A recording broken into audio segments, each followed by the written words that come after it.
It can be very difficult to approach your boss to ask for more money. So we're going to give you some tips tonight. According to human resources consulting firm Robert Half, 63% of workers will ask for a raise before January. They say inflation, more job responsibilities, and feeling underpaid are the main factors. And 31% say no raise means it's time for a new job. So how do you go about getting that raise? Let's bring in Shannon Edlinger now, a recruiting manager at Robert Half. Shannon, good to see you. Thanks for joining us tonight. Thank you so much for having me. So 63%, that's a majority of workers planning to ask for a raise before the year ends. We mentioned inflation, job responsibilities, people just feeling underpaid. But how does one know exactly if they are actually underpaid for their job? That's a great question, and one that our firm gets very often. Robert Half recently dropped our 2024 salary guide. This would be a tool that potential workers can use to see if they have fair market rate for their current role. So we have an acronym that we like to use for any type of worker who is looking to kind of have that awkward conversation with their management on getting a pay raise. The first thing we need you to do is research. Simply know your worth. Use resources like the Robert Half Salary Guide to see what your peers are making in the same types of roles you are. Now, don't forget to make sure you're looking at industry, organization size, and then, of course, what type of skill set you are bringing to the table. Now, once we've done our research, it's time to act on it. If you're feeling underpaid, act now. Have the conversation with your boss or your hiring manager. You will never know the outcome unless you actually ask. So have that conversation. And that brings us to P, be prepared. So we've done our research, we have our audience. Now we have to be prepared to have a very proactive conversation. Jot down things that maybe have been dropped on your plate since your last salary discussion, and don't fall into those pitfalls of negotiation. Make sure just to be open and honest as to why you feel you deserve it. Yeah, and when you say things dropped on your plate, I wonder, it's always an interesting conversation. Would you advise people against any sort of personal comments? You know, you were saying do your research, find out what the job pays. Is this the time for any conversation about things personally you might have going on that would call for a bigger paycheck?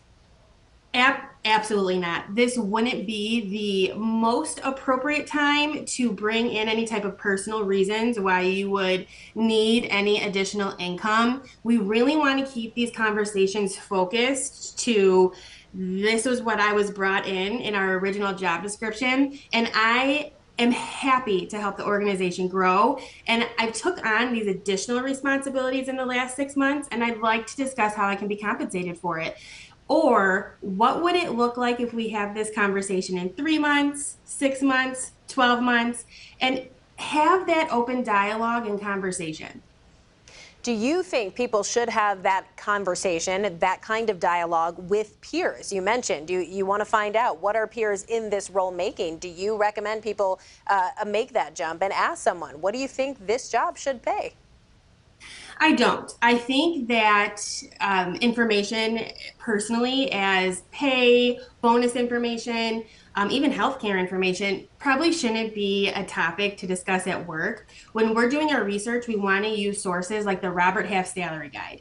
Now, these types of searches and resources will break down what your peers are making overall in your industry. So you have more ammunition in your tool belt to bring to your employer because you'll know on a national and local average what your skill set pays, and you'll also know what size of organization you're in, so you can pinpoint what your pay range should be a little more appropriately than, hey, Sally in accounting is making a tad more than me. Sure. This will just make sure that you are having a proactive conversation. So we mentioned a lot of people are planning to ask for a raise, and they're citing inflation. And we have seen prices go up significantly in a very short amount of time, especially over these past just couple of years, the past year or so. Do you think that employers are willing to essentially compete with inflation? Are they coming to the table ready to make up for that increase in the cost of everything?